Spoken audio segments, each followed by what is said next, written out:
Ecco. So, benvenuti a tutti. Welcome, everyone. Thank you again for joining us tonight. This is the third appointment of Dante Settecento, our series dedicated to celebrating Dante Alighieri on the 700th anniversary of his death. And for this third appointment, that will be led by Professor Pieranna Garavaso, this will be a more interactive sessions than the ones we had before. So Pieranna Garavaso will first start by giving a little introduction and reminding us of some important information about Dante Alighieri, and then we will move to the discussion, dedicating time as well to each canto that we have read. And I hope everyone has enjoyed reading the passages that he has selected for you. So Pieranna Garavaso is Professor Emerita of Philosophy and has taught 34 years at the University of Minnesota Morris, and she's now devoting a lot of time to the Italian Cultural Center and all of our events related to literature and Italian literature in particular. So yes, it is my pleasure again to welcome you, Pieranna, for this third session, and the floor is all yours now. Well, thanks everybody for being here. This time it was a tough job to read Dante. I don't think it was easy. I was so happy I reread it, and I got involved in looking at notes, the notes in English, the notes in Italian. So I hope many of these elements will come up in our talk. I think what I would like to do, just to get us warmed up and to suggest, if you don't already have it, possible questions or issues that we can talk. I'm going to share my screen with some of the slides you have already seen in a previous presentation, but I will not go over them because we did that work already. It's just to remind you of the background. And then what I think I would like to do, when I was reading each canto, and I was, reading the English notes that we shared with you, and some of the Italian notes that Anna and I used when we were in Italy, the very famous Natalino Sapegno that I think all the high school kids read when they were reading Dante in high school. Some topics kind of jumped up at me.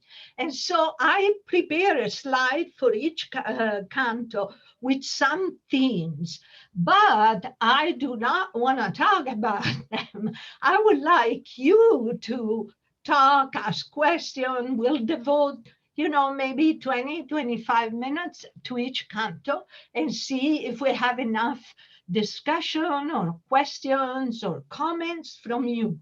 And then if there is something left on my slides that didn't come up in our discussion, I will show it to you so you can see what were the topics that I found interesting, but I don't want them to dominate our conversation. So I'm just going to share my screen with all of you and quickly go through some of this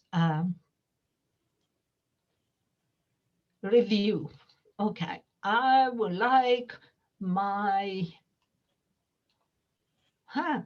okay, just 1 minute, guys.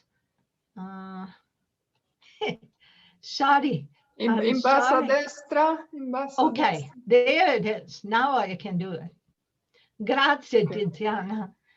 And make sure that if I start speaking Italian, you would tell me. I will. Okay, so here we are with Dante. This was a useful timeline that Tiziana fundamentally always does for me, just to remind us when he was living. And we can go back to it if we have questions, but the time frame that matters to us is after 1300. when he started being in exile, because officially he really did most of his writing of the Divine Comedy when he was in exile. This is the structure of the work. We have just read 3 cantos from the Inferno. I was told, some critics say that the first one we read actually was meant to be an introduction to the whole work. And that's why we have 34 in the Inferno, one extra canto in comparison to the others. We're going to focus on that part. And I'm not, again, spending time on this because in those great pages that Tiziana sent you, there was a very nice page at the beginning that in English gave an idea of this part, which is the structure of the Inferno. And this is Paradiso, by the way, Terrestre and the Purgatory. This is interesting for us because if you read Ulysses' canto and you see that the famous story about Ulysses' last travel after he had gone back to Ithaca and so on, apparently he was actually, his ship was actually sailing and reaching exactly this big mountain. And it's a storm that comes from these mountains that will kill him and all his sailors. Okay, we have talked last time about this. I told you a little bit about the rhymes. I hope this time you enjoyed actually listening to the rhyme. When I was reading the 3 cantos today to be, more prepared for our conversation, I remember how important it is to really hear the music, probably in every poem, but the music of his poetry. And so if you want, once in a while, we should read parts of it. And in particular, in Paolo e Francesca, I think those 3 terzine that begin with the word amor are really beautiful to be read aloud. So I would recommend we do that. Il contrappasso, this was a slide actually that I altered a little bit after I showed it to you in our last conversation, because I found that some critics said it's important to understand that il contrappasso doesn't mean necessarily a contrast, right? So sometimes can be an analogy instead of being a contrast. So in the case of Francesca, for example, it's sort of hard to understand why the wind carries them. How can that be the opposite of what they were doing? It's not so much the opposite as an analogy.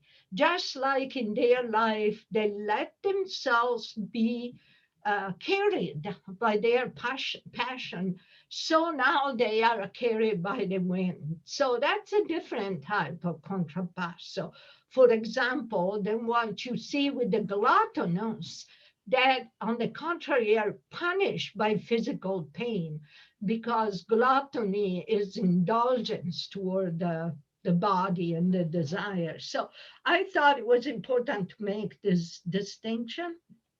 Okay, we talked already about this and about the similes. We didn't read this in the passages that we read today. I wanted to remind you because we read about Minos today and for today in the first canto. And this is the image that Dore gave us. And so there is the issue of the tail.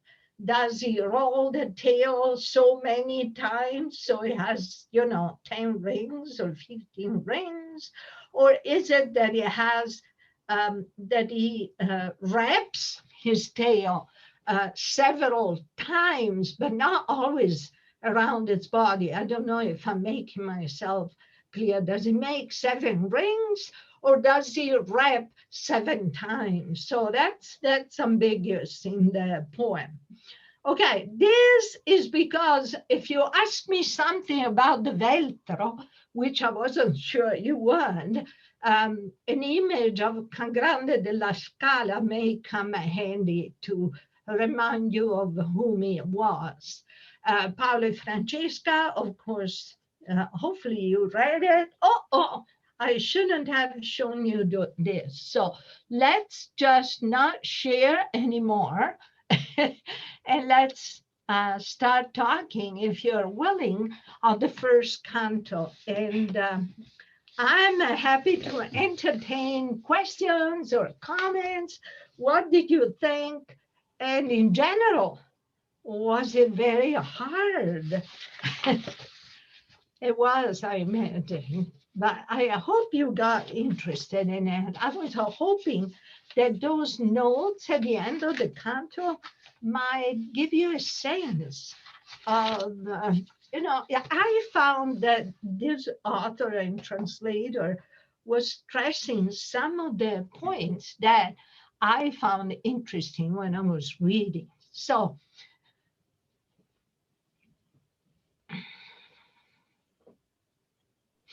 feel free to, we'll just make this very informal, so feel free to unmute and just share your experience reading or the passages or your comments. I have a question, very simple one. Good, Tamara. He talks about the first one, he talks about dark wood. Like in my mind, all of a sudden it becomes legno, but it was about woods, forêt, the forest. Forest, the selva. Yes, selva. It took me a little bit with this, and it was so funny because it was English, like wood in singular, not plural, but the meaning was different. And all of a sudden, and this person was the English, professor or a translator. And why did he use wood? So I don't know, my mind was kind of was wondering and walking around this word all the time. I couldn't get over it. So finally I got over it. So it was just, maybe it was a typo. Oh, yeah, you're totally right. I don't think it is a typo. And that would be a great question for anybody who is a translator. It's a different use of the word wood. You're right. Because you see, in Italian, all our words for this concept are singular. Selva, foresta, bosco. And every time I have a hard time remembering that in English I have to say woods and not wood. But he does use wood. So maybe it was a different use of the word. But it's a great question. It's not simple. It's confusing. It was. I couldn't get over it, but finally I got it. And then I thought, okay, I will ask. Thank you. Yes. Anybody? Oh, by the way, I don't know if you were wondering. I think in one of our previous talks, one of you said, well, why is Dante going through, Inferno and then Purgatory? I mean, it was a path of redemption for him too. It was a journey of redemption. And not so much the English translator, but when I went back to my old and golden Sapegno, when I reread him now, I think he was, as a commentator on Dante, he was stressing a lot the religious component. And so he keeps saying that the wood or the woods are dark for Dante because after Beatrice's death, he had fallen in vice and in a series of behavior that were not virtuous. And so he needed to take this path of redemption. And so the wood is it's a symbol of the dark time in his life. And so it makes a kind of sense. In the middle of his life, he is in a bad spot, and he is having, times that are not good, not virtues, and he needs to take this journey. And There's so, a midlife crisis. yes, it is true. That's a very good way of putting. We normally excuse people have life crisis. I think in this context, um, Dante feels guilty, or his interpreter think that he should feel guilty. Mhm. So no excuse. Yeah, yeah. So, and then other one that I noticed, it was a nice bringing together the atheist and the religious man, Yes. and showing the unity of the universe, and showing the tolerance, the humanity, the whole symbolism of that we all have a place here. So no politics. I know you will be bringing up politics, and because of the exile and because of Virgil and everything. But to me, it was in the first canto, that was the symbol of the whole, like, premise. This is our foundation. Yep. It's a very good comment, Mara. I agree with you. And I mean, what some of the critics that now talk about Dante, there was an article, by the way, did you see it on the Star and Tribune? I think it was last week, and they were talking about the 700 celebration for Dante and all the things the Italians are doing. And one of the things that struck me in that article was they were commenting that that we now, many of us, are not religious. And Dante was writing for a culture that was mostly religious. And so the article was saying, what's the sense of reading Dante now if the whole, context is different? But somehow rereading at least these three cantos, I felt like, yeah, there is a reason to read them again. It's universal. You cannot Yeah. deny it. It's human. It's universal. It's human existentialism. It's human terrain. It doesn't have anything to do. It's maybe a religious contest or maybe religious coloring that was at the time for Dante, but it is beyond that. For me, it is beyond that. I'm glad. Thank you. Okay, I'm zipping it up. Oh, no, you can talk anytime. Anybody else who wants to comment or ask questions? Yes, Dagny. Unmute, please. The three animals that were blocking his path, were they from ancient mythology, or did he kind of invent them? I don't think he invented them, but you're right. The commentator, the English commentator, doesn't say much. But here I have Sapenius notes. And so let me see if I can find. I have some, oh yeah, this is interesting. It goes back to a document of the 800. And it's a concept, a document that was called Bestiario Toscano. So Tuscan catalog of beasts. And it says that loncia è animale crudele, fiera, blah, blah, blah. So I think that some of the document are document of the tradition, and let's see, l'idea risale alla Bibbia. So it goes back to the Bible. And also, unfortunately, I am not an expert on the Bible, but here they give me a source. Is Jeremiah, Roman 5th, Quinto 6. So I think if you go in the Bible, in that particular book, you may find the first one, the leopard, la lonza. And then I think, okay, there is another reference to an epistle by John, the second epistle by John. So I think this way, and San Tommaso makes a comment on that. So they are religious, biblical, and the Gospels references.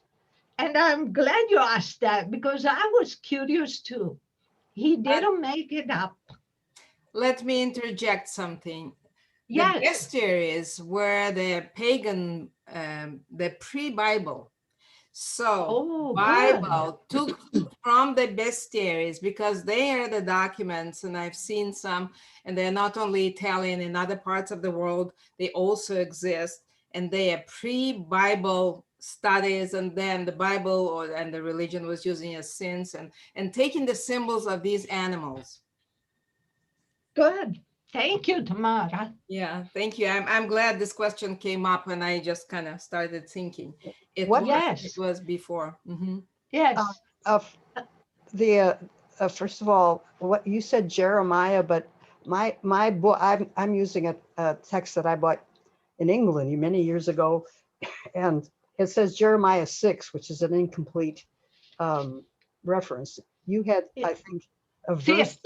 Fifth book and verse 6. Fifth book. I'll have to look that up. And thank you for the translation. Not the translation, for the pronunciation. I need all the help I can get.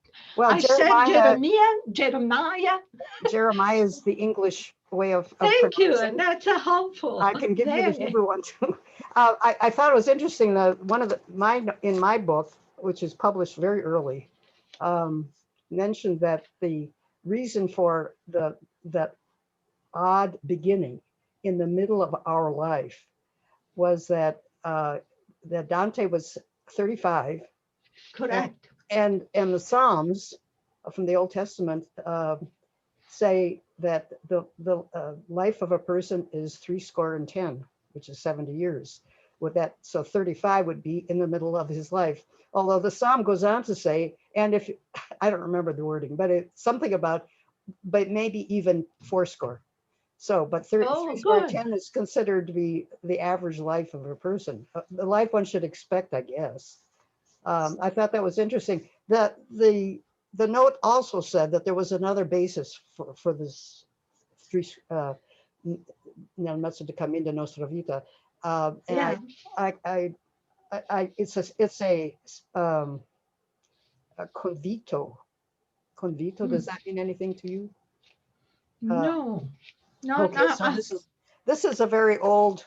When I went back and looked today, I was shocked at how old this translation I have is. It's from the 19th century. Right. But it's more convenient for me to read. I read first from the material you sent out, and but right this minute it's more convenient for me to have the book in front of me. So right. Yes, well, and there were numerous references, biblical references, both the Old Testament and the New Testament, but which part of which I could understand. What I wish I had a better background in was the mythology that was also very apparent. I wondered, do people who know the story of Ulysses far better than I do they know that and I guess I'm in the wrong counter right now, but do they know that Ulysses died in the Atlantic Ocean? No, and we will talk about that. I should stay away from that's all right. That's all right, because that trip is only in some sources. Okay. You know, it's a trip he took after he went back. So Homer stops his story with his going back. This is story, it goes beyond the Homer.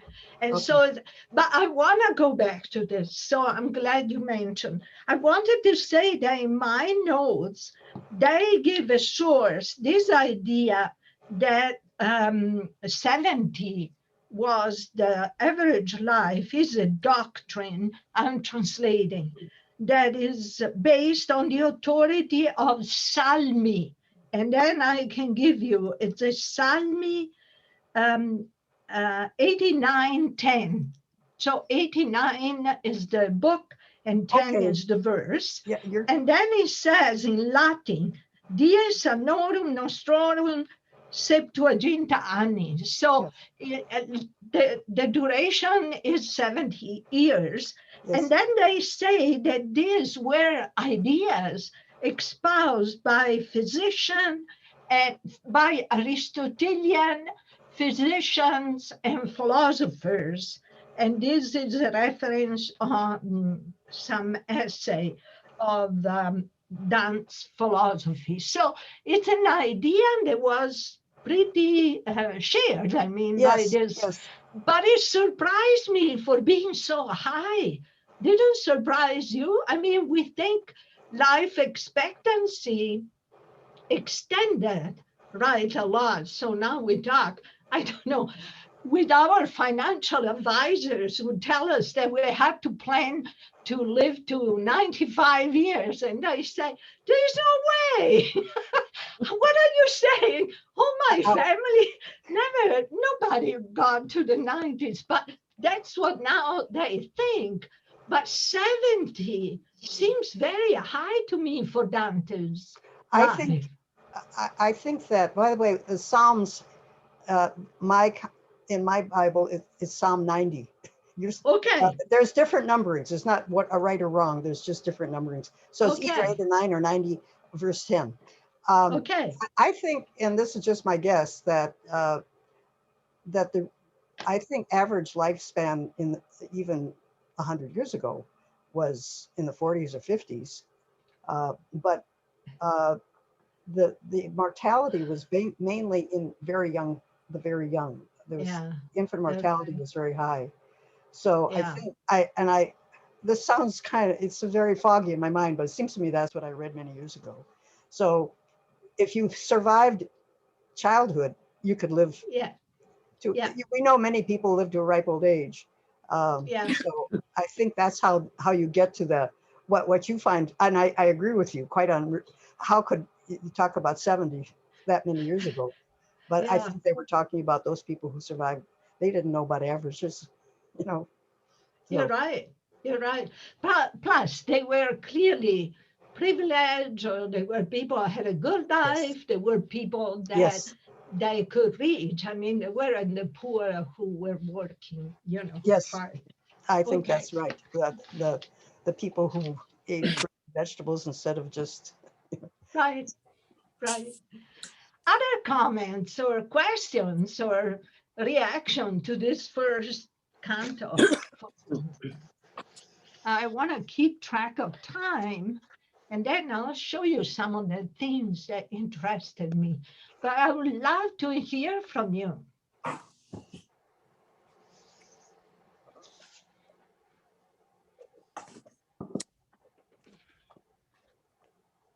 You can also share how you, just the general experience of reading Dante. Yes. How that felt for you. Since it was the first canto, was it really tough? It was tough for me and Anna too, and Tiziana. I was glad to have the English next door, so to speak. I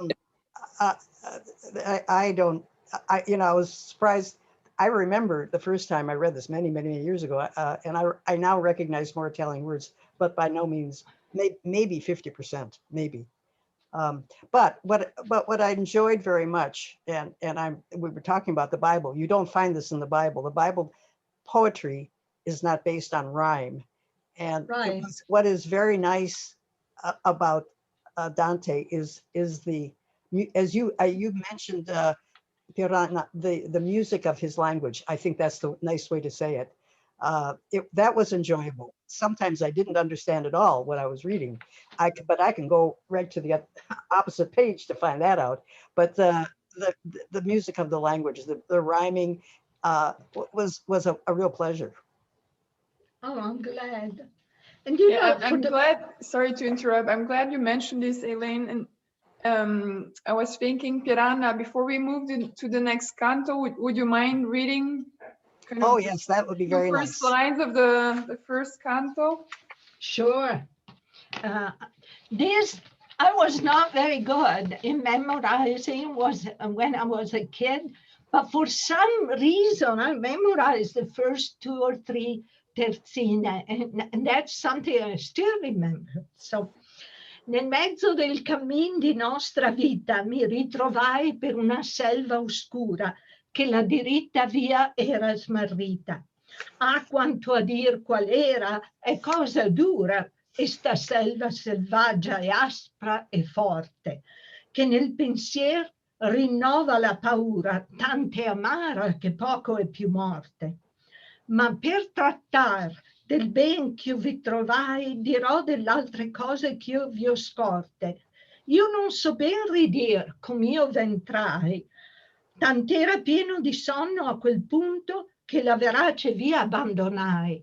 Now, if you really think about what he's saying, he is telling us that he lost his way.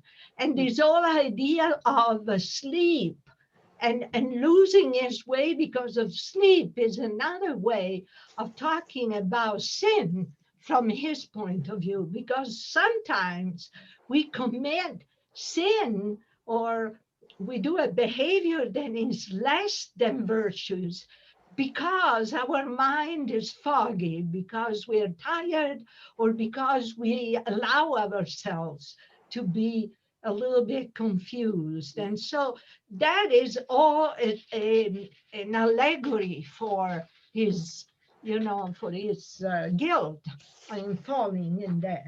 I wanted to, before we go to, I show you my slide, and then we go to the second canto. But there is a verse that I found very interesting.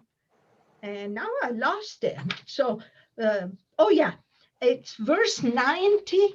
And you know, Anna is very good at reminding me that we still use some of these verses.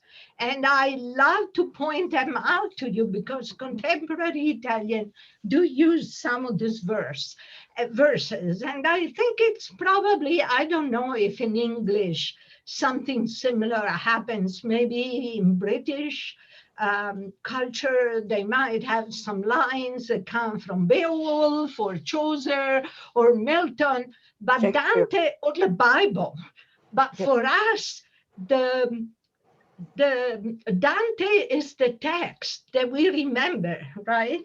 And so when she says 3 verses before, vedi la bestia per cui mi volsi, aiutami da lei, famoso saggio, che ella mi fa tremar le vene ai polsi.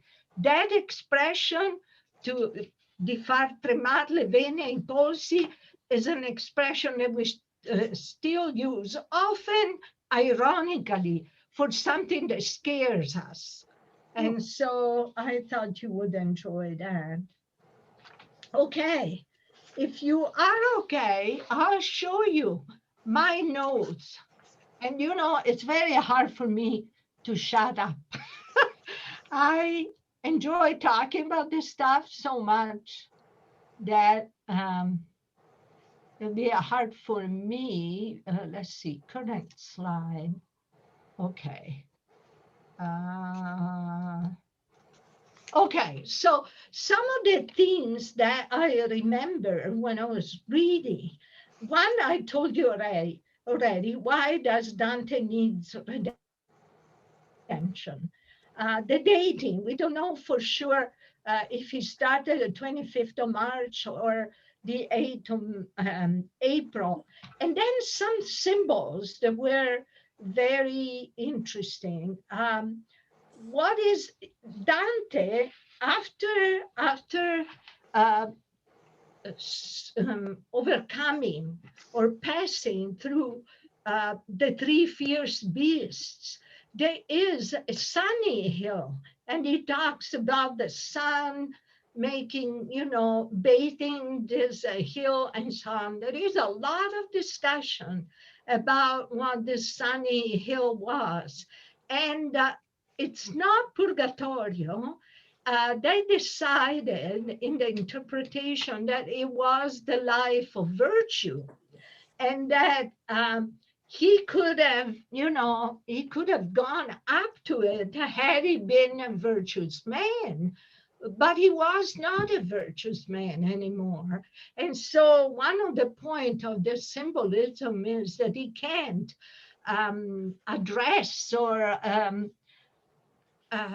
reach the virtuous life unless he goes through this path or journey through hell and purgatory. And that's where Virgil will take him. I also found it interesting that, and very medieval, this is something that you find in Thomas Aquinas a lot, the idea that there is reason, but there is also faith and revelation. And so while Virgil is the guide who can help him through, sin and redemption, in order to really reach God, you need to also have faith. And that's what Beatrice will help him. And so I thought that was interesting because it's in some way different from Lutheranism and the Lutheran religion. I think in Catholicism, reason is still considered very important. And it's not only faith that can save you, but reason can only lead you thus far. So maybe there is more agreement than sometimes people say. On the Veltro, there is a lot of discussion, and it's very picky, and so I don't want to go there, but it was a good example for me and a reminder of the fact that nothing is obvious in Dante. There are a lot of discussion. So if you're confused, that is totally fine, because all these people have read Dante and studied and read all the literature that Dante was reading, were also confused, are still not sure about how to interpret some of the things he wrote. So I just wanted to point that out. Okay, should we go to the second canto? Are we ready? Yes. Good. I want to hear what you thought. I mean, this is an incredible canto. I read for you some lines because they are beautiful. In the first page, the terzina that in which Virgil is telling to Menos, please let him go. Why should we let him go? Non impedir lo suo fatale andare. Vuolsi così colà dove si puote ciò che si vuole, e più non dimandare. I love that play with the song, with the words, like volsi così colà dove si puote ciò che si vuole. But also I find it very cute because in Italy, you might have two professors of a university, typical, two faculty who are discussing, why do we have to do this? And somebody will say, volsi così colà dove si puote ciò che si vuole, meaning the dean or the chancellor, the people with power, they want us to do this, those who can tell us how to do this. And so I find those two rhymes to be really pretty. And then I just want to go to those tre terzine, and I read them again because they are beautiful. And then I hope you'll have a lot of questions. So I am on verse 100, and those are those three terzine that start with the word amor. And of course, they are very special, they are very famous. and they are written in a style that is somewhat different from the style in which the rest of the work is written. It's the style of his dolce stil nuovo, right? So of that poetry that goes back to the poetry in the Provenza in France, and it's again very musical. But when I was reading the commentary, has a basis in some, let's say, medieval doctrine about the power of love.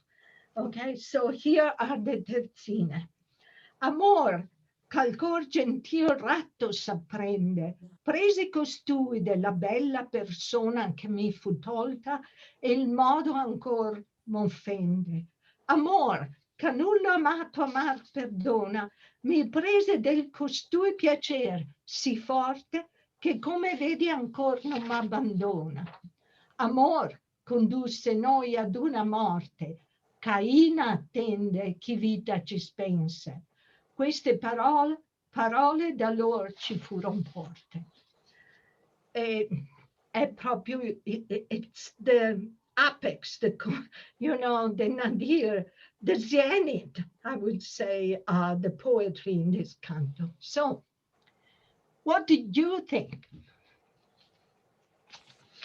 That line at 121, Nessun maggior dolore che ricordarsi del tempo felice nella miseria.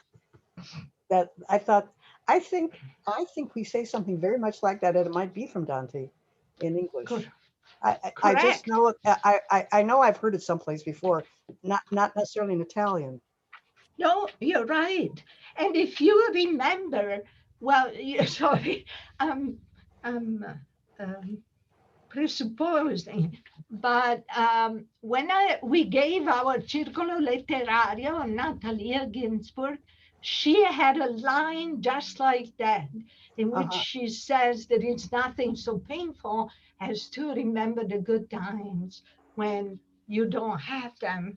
And so I don't think it is only that, but I wanted to find my notes because they say something on that verse, and that is a verse very old. It's, let's see, what did you say? It's 120. Well, 121. Thank you. In English, it says, there is no greater pain than to recall a happy time in wretchedness. That's my translation anyway. Eccolo qua. Nessun, 121, I'm sorry. Ok, nessun maggior dolor che ricordarsi del tempo felice nella miseria, e poi e ciò sa il tuo dottor. And it says here that the maxim is of the Stoic tradition, and it was taken, and Dante might have taken it from Boëthius, the consolation of philosophy. And because in the consolation of philosophy, Boëthius says it, and I have the quote here in Latin, but I spare you that. But I mean, you're right, it goes very, it goes back a lot. Yes. And it's a very, like Tamara was saying before, it seems to me it's a shared feeling that we all experience, right? That it's something universal there. And sometimes we don't know what are the best times of our lives. And then later on we say, oh my gosh, I didn't know that that was really one of the best times of my life. So.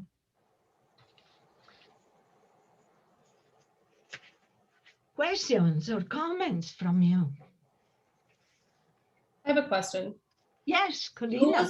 Who was Francesca?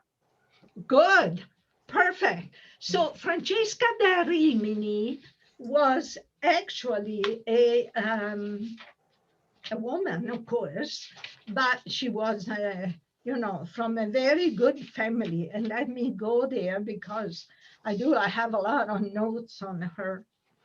And she married Guccione Malatesta. So when we are talking about her here and what happened to her, it's actually, she was a married woman.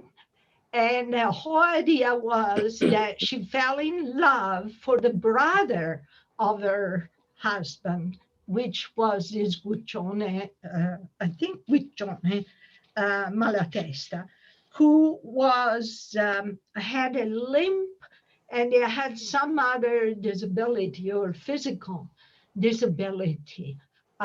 So she was from Rimini. She was I assume a noble and rich family.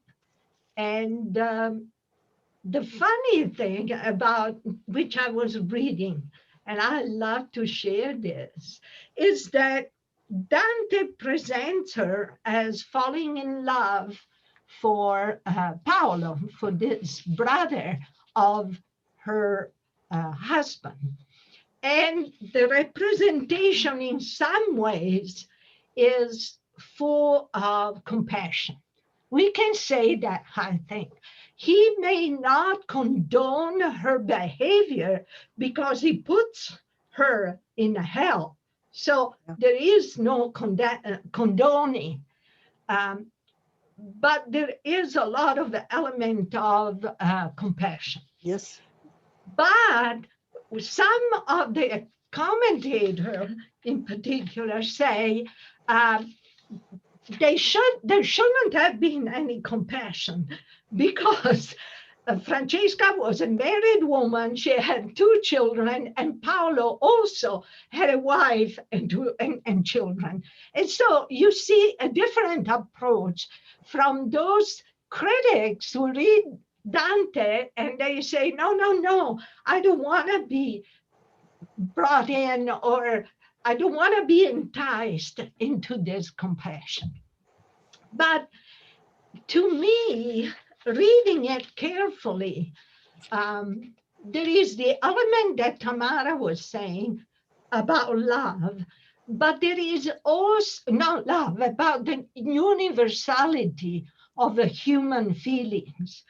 But there is also, if you read some of the notes, something about the fact that love in this culture, in particular in the culture of the poets of that time, was a very strong force that could lead you to virtue. And so we want to cultivate that. And Dante is an example, right? Because of Beatrice and because of the special love he had for her, he entertains this very difficult journey to reach her. So that's the good form of love. Francesca is put in the place where those who are weak and follow love fall. Also, to a how do I want to say, to a contemporary reader, it's interesting to me that there is all this delicacy about what's clearly a physical attraction, right? It was sexual, it was sensual. Yes. And so we represent it in a very poetic way, but actually it was lust that was bringing them together. But at that time they couldn't talk about that. But to us, and the way we look at love nowadays and a relationship between humans, I think it can make us reflect a little bit on sex and its role in our lives, and whether we let it be a force that takes us, without our control, or we want it to be under the control of reason. So going back to you, Colina, I know I didn't tell you much about Francesca, but she was a woman of a noble family, And we understand that by the life she was doing. I mean, she was alone in a room with her brother-in-law reading poetry. Mhm. Well, she certainly wasn't a working woman, was she? Right. So that's all I can tell you right now. I also know that's right. There was a noble woman, because then she says, Galeotto fu libro e chi lo scrisse. Now, Galeot was the I found out the word for it was practically the person who took care of the household where Lancillotto and Genevieve were. And so that was a noble family. I can't imagine that Francesca was reading this text if she wasn't in a similar situation. So, Those last 5 lines are very, very sensual. And then you yes, have at the very end, Dante falls down, faints yes, as a dead and body falls, he says. correct, come un corpo morto cade. So Dante felt very touched by this story, right? So much so. So all the commentators on this canto, which is really one of the most famous, discuss whether Dante was condoning or he wasn't condoning this, adulterous love.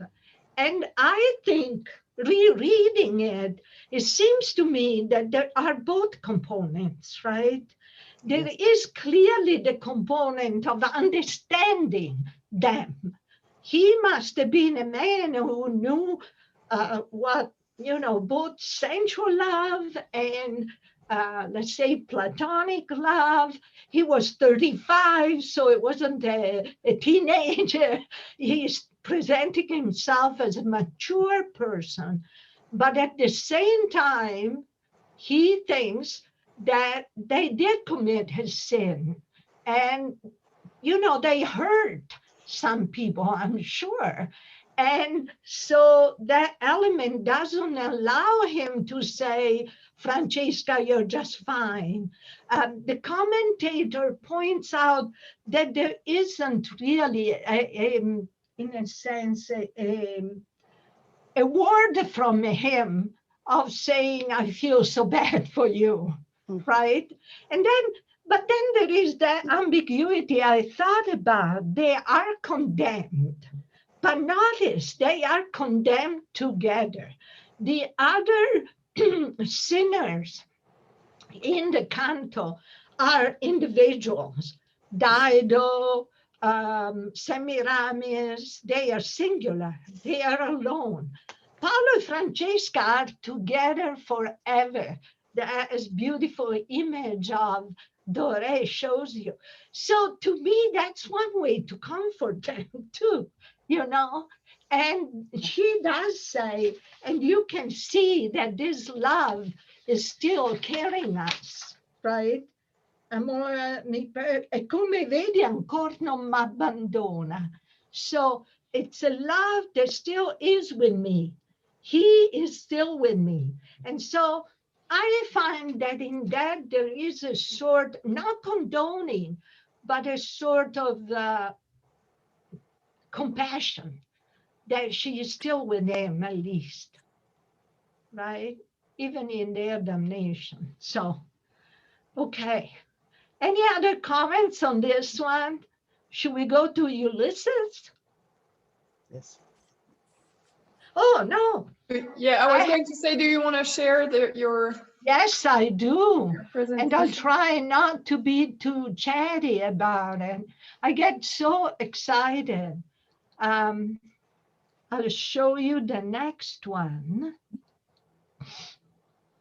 Okay, I told you already I pointed out to you already that the poetry there is a different type of poetry from other parts, and it's really going back.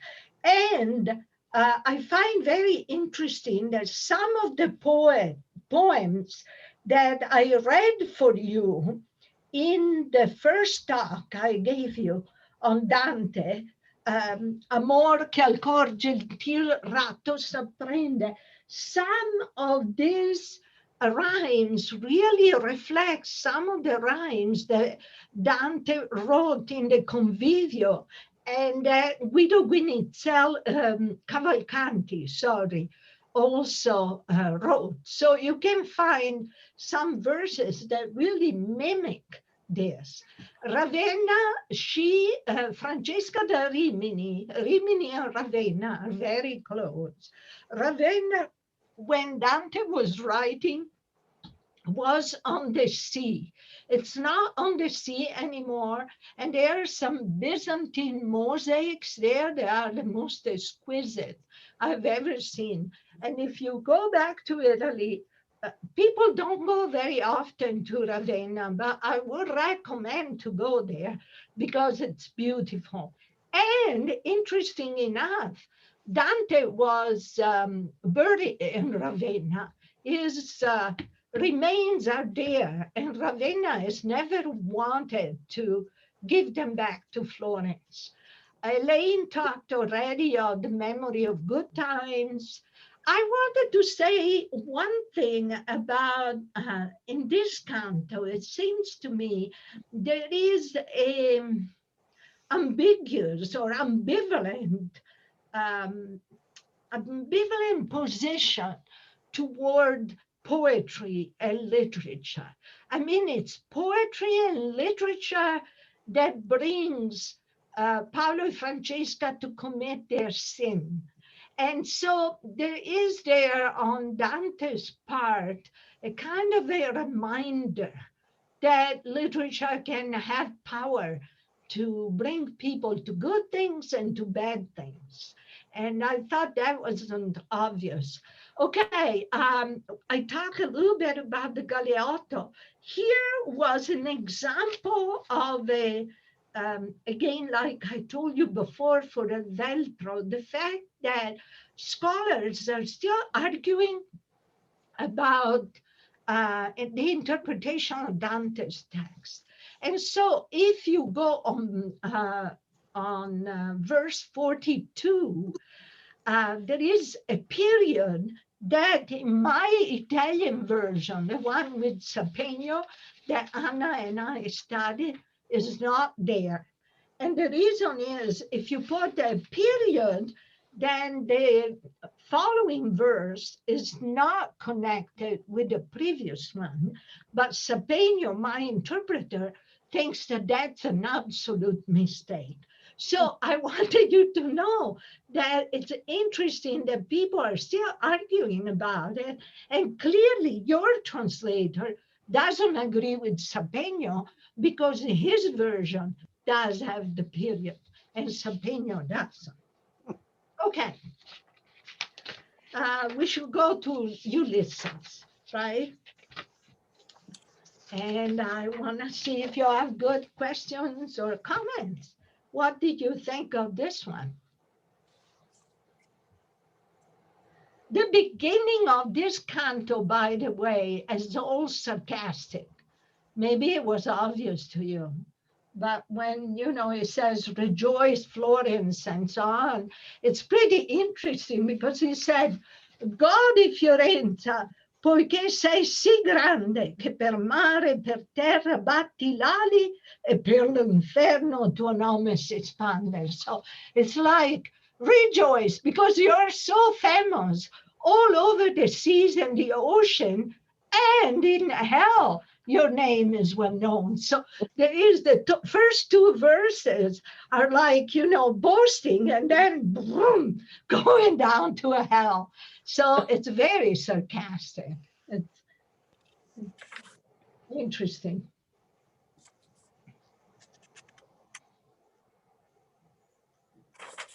I thought this was my favorite of the three cantos we read. Oh, good. It just seemed the most adventurous, and you know, when Ulysses is going out beyond Pillars of Hercules and being spun around it. Sounded like kind of a pirate adventure. You know, Exactly. I was glad to know that Dante could write, you know, kind of fun stuff. Right, he could. And, you know, as Elaine pointed out before, this is not from Homer. But then, and I didn't know this, so studying to prepare for today, because you guys know that I'm really enjoying studying again all of these things. But I had forgotten, or maybe I've never known, that actually Dante didn't read Homer. So he didn't get Ulysses' story from Homer. He got it from Virgil, and that's why he is, of course, so thankful to Virgil and some other author who had picked up Ulysses' stories. But where did he get this idea of this further trip? And I'm gonna try to find my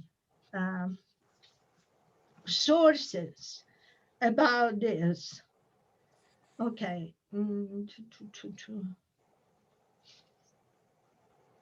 Okay, so my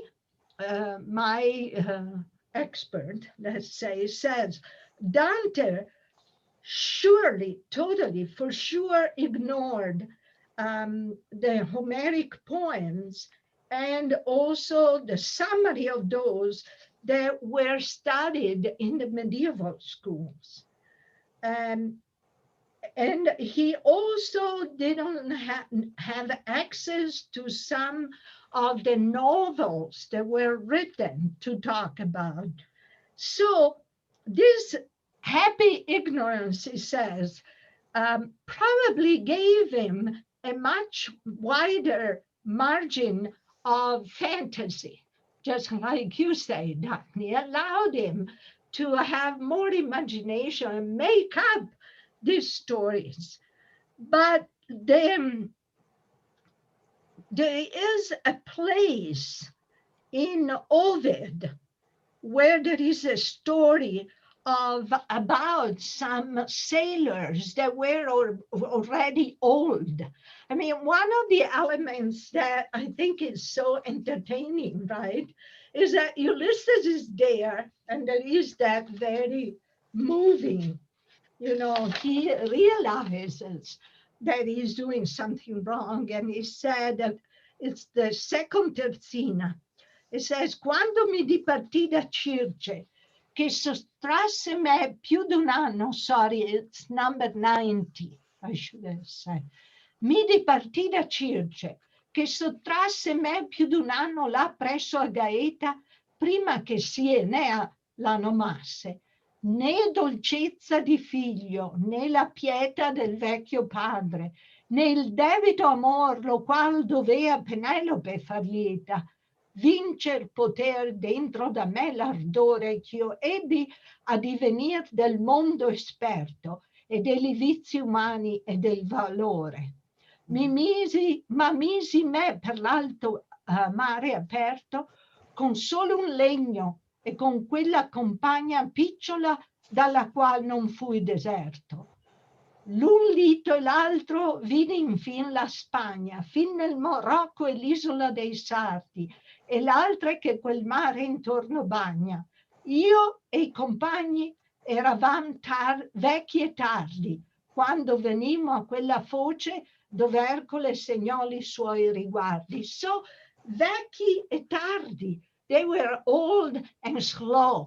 And this is an idea, the sailor, they were old and slow, comes from Ovid. So think about it. And so l'idea del sì, un po' più forte l'isse. So it comes also from Cicero and Seneca. This idea, so late Latin writers who talk about this explorer who can just be quiet and quit searching and quit exploring. And so maybe in this canto, Dante really put together a lot of things that were not in the literature. Well, it's also interesting that, you know, he's kind of saying that Ulysses got swept up by his own desire to explore, kind of like Paolo and Francesca. Yes. You know, another example of letting your inner whatever dominate. Yes. And in the notes to our text here, I was very happy to see that the commentator and translator mentions Ulysses and Francesca together. It says they are the two main characters, in a sense, of the Divine Comedy. So I was so happy I asked you to read these three. But yeah, he puts them together. Let me try, if I can, to find the passage. Maybe it was an example of passion obsession. Yeah, yeah. You can never give up. You can never give up. You just keep going. Yes, yes. There's... And you know, it reminds me, as a philosopher, it reminds me a little bit of Socrates, right?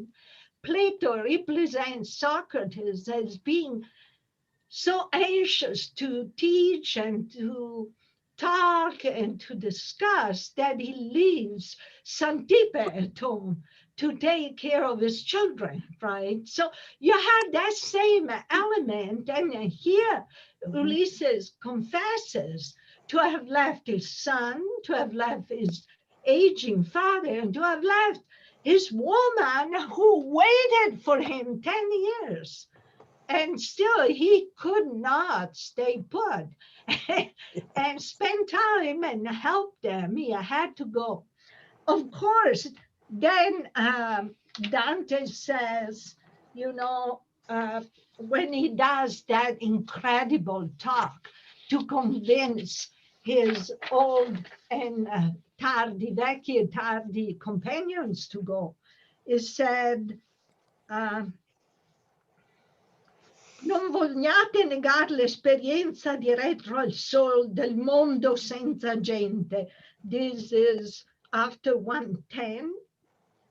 Considerate la vostra semenza. Fatti non foste a vivere come bruti, ma perseguir virtute e conoscenza. That's really one of the best lines of the whole poem, right? So it says, you are a human being.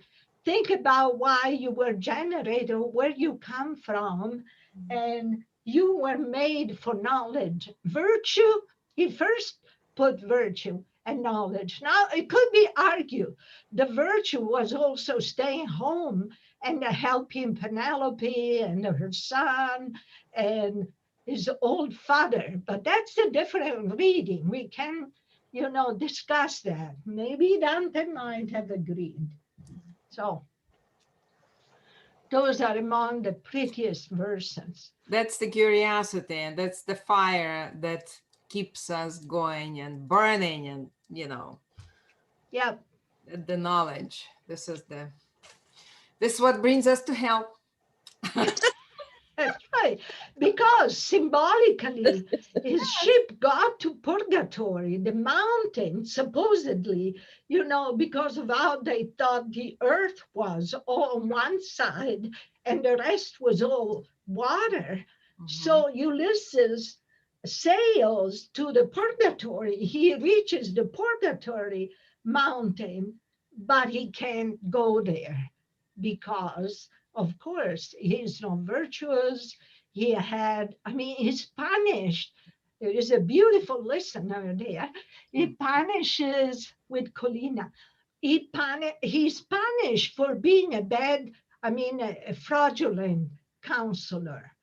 But he's not condemned for his curiosity, although he dies for it. So in some ways, he's condemned twice, right? He's condemned in a hell because he's fraudulent counselor, but then he is also condemned because he dies because of his curiosities, and he's responsible of the death of all those friends who had been with them, you know, he had saved them from the sirens when he had put, you know, he didn't allow them to hear the songs of the sirens and all of that, but he has taken them to death afterwards. So Yeah. There's a book by an Argentinian author, and I can't remember. I bought it and I kind of went through it, but it's about Dante and Virgil. It's about this trip, but it's also bigger than that because he combines all the human experiences from other. It's an incredibly interesting book, and it's a curious, very curious read if I had the time and the capacity to Yes. stay put and not to go be curious about other things. yeah, that sounds like a very interesting book that I should read. Yeah. Yeah. And it's white. Curiosity is written in red, and there is the black cat, which only shows his ears there and half of Okay. the nose. And- Okay, we'll look for that. So yeah, I really found, I probably read a couple of chapters, very, very interesting. And that's why I took this course to go deeper, to go to the source, to know where he is coming from, you know. Yes, well, Yeah, very grateful. I hope it made you want to read more. So that Yes, is a good yes, thing. definitely. It's on my nightstand. I have a pack of books to read. So Right. Any other comments or question? You're such a good audience. We have a little Christopher. person who's on audience too. Yeah. Christopher, did you have a question? Yeah, I have a question. So that part you just read, virtue and knowledge. So it's conoscenza is for knowledge. Knowledge. So conoscere as opposed to sapere. What? Because there's different words for knowledge. Why that one and not like sapienza? Sapere. All right. Well, in Italian, like in French, right, we have two words. And in English, you just have to know. And you know, when I teach epistemology, we always talk about this because epistemology is the theory of knowledge. And I think a lot of analytic philosophy discussion and debate on knowledge is affected by the fact that in English there is that word. In Italian, we do distinguish between sapere, to know something, and conoscere. Sapere in Italian means, and sapienza is something like information that you have and you command and you keep. There's something more, if you want, more static, although it could be sometimes wisdom. It can be understood as wisdom, but it's knowledge that is with you. Conoscenza is more like something more dynamic. It's not, it's more dynamic and something that encompasses some process of transformation and it correspond. I'm not gonna try to pronounce the two French words because then poor Tiziana is gonna suffer because I could never study French because I was too shy to try to pronounce it. But the idea of conoscenza is noi conosciamo places and people. You don't use sapere per conoscere le persone and conoscere I posti. And I think it's parallel in French. In English, it's a big issue, right? Because you have that main word, and it seems to me that a lot of philosophical reflection is represented. I mean, it's caused by this unique notion of knowledge that encompasses both times.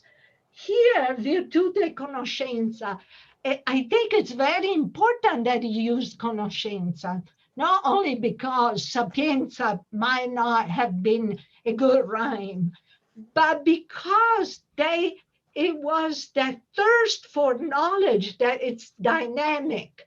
It's not the baggage of knowledge. It's really the process of knowing and discovery. That's why I think he used conoscenza. Thank you, Christopher. It was a great question. Thank you. That makes perfect sense.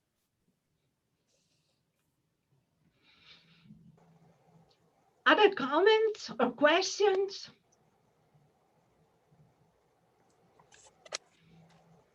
I really appreciate your wanting to read this text because it wasn't easy. Even in English. Should I look at my last slide? I see Tiziana nodding. So let's see what I thought was really interesting here. Oh, come on, okay. Okay, Tamara said she's gonna talk about the political theme, but I really won't. He just has that sarcastic beginning that is interesting. I found, for those of you who are brave enough to read this canto, the first page is rough. It gets better and better, but after reading, Amor che nulla nato, mar perdona, that musical poetry, that first part, the first page is not of the same level.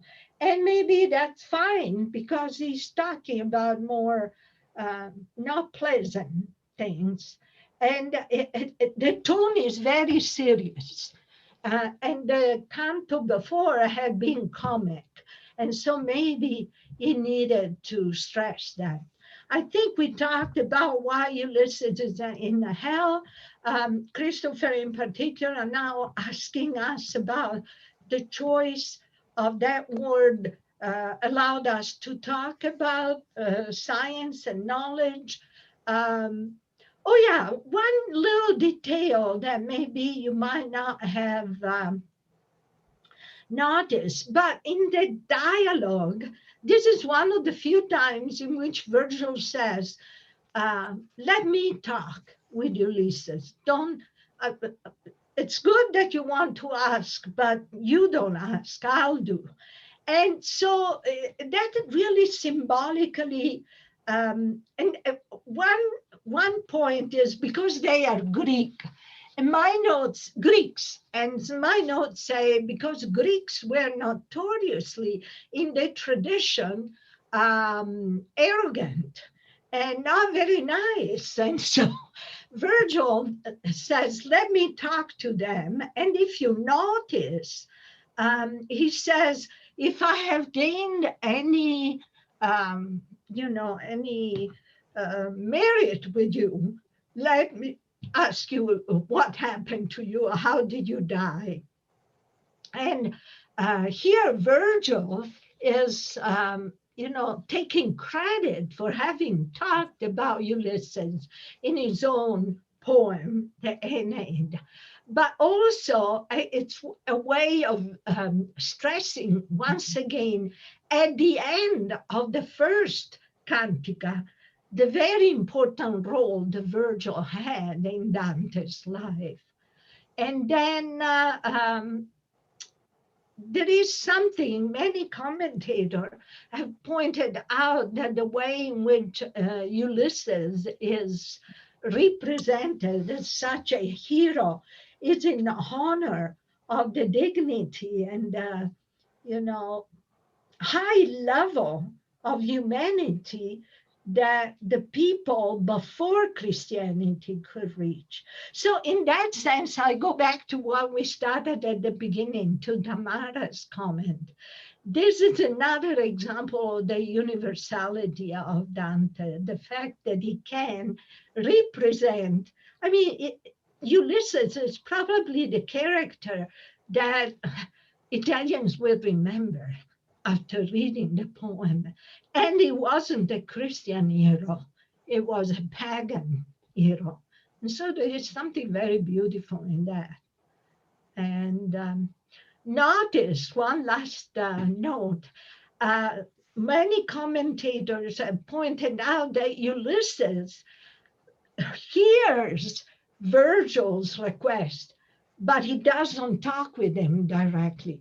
Tells the story like a storyteller, but he doesn't say, thank you for your request, this is my story. He just tells the story.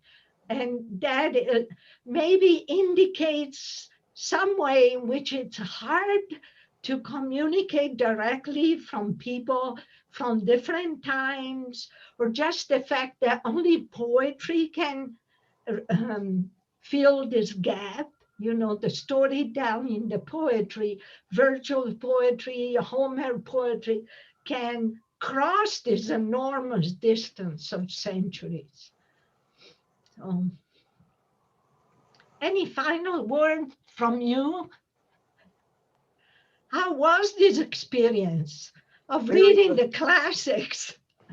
Was it I- really? It made me wanted to read more. Oh, good. Good. And get in touch if you want to, you know, if you want help or discussion. I'll be very happy to meet with any of you. And I want to add that we will have the full 3 copies of the translation by John Sinclair at the library at the Italian Cultural Center available. Beautiful Yeah, exactly, volumes. those ones. So of Inferno, Paradiso, Purgatorio. So if you want to read further, you will be, you're welcome to come to the ICC and pick those up. When we reopen in person, we will announce that. Right. Yeah. Hopefully we will have in-person meetings. So it would be wonderful to meet any of you. Thank you for signing up for this. It's been very, very pleasant for me. So Thank you. thank you. Yes, thank you. Yeah, and I will echo Pierana's words and say again, thank you to everyone, and Pierana, thank you to you as well. I mean, you have added so much to, you know, to our knowledge of Dante Alighieri, so that's great. And I also want to announce that in the fall, we will continue this series of Dante Settecento with Professor Susan Noakes from the University of Minnesota. So we will announce this later this summer. To let you know what we have on the program. So yeah, again, thank you everyone. I hope you all enjoyed, and I hope you will read